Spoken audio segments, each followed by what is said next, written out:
Moje ime je Prince Wale Shuneki, ja sam iz Nigerije. Živim u Hrvatskoj 8 godina i pričam od moje udruga koja se zove Dijaspora Afrikanaca u Hrvatskoj. Znači, dijaspora u Hrvatskoj, mi smo u Medika. Ovaj krasno mjesto je kao naša doma. Mogu se sjećati sada 7 godina. Prvi put kad smo imali Afro Party, onda smo puno stvari smo napravili ovdje. Naša udruga je udruga koja je napravljena od migrantima kao ja. Ima puno od nas, azilanti, imigranti, Afrikanci koji oženili, udala sa Hrvatska i tako dalje.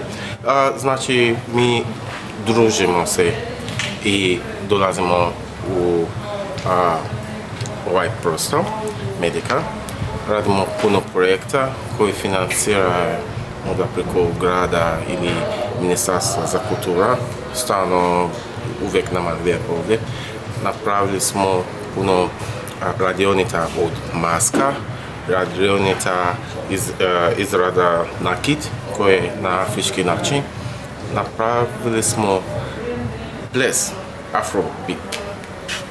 Ima puno toga i nakon toga imamo DJ, party, afro night, afro jiggy night, afro takeover koje puno ljudi dolaze, stranci, turisti, domaći, Afrikanci i svi zabavljamo cijelu noć.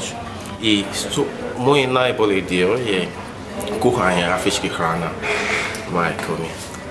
Znači mi smo napravili, ovdje sam napravio prvi pof koji je nešto koje mi jedemo u Nigeriji, ko se zove ovdje kao fritule. I riža, afrički riža, pounded yam, egusi, plantana, banana.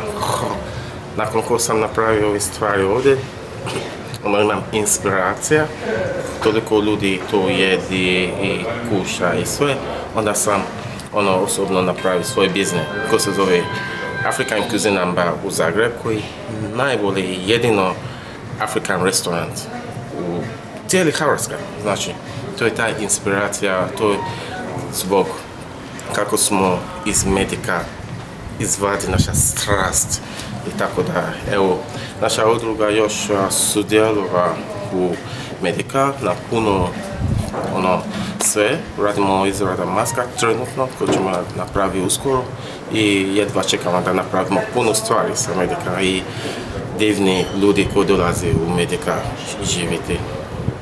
Tako, na moj jezik kaže Eshe Gonkupo Odavo. Dalu, peace out.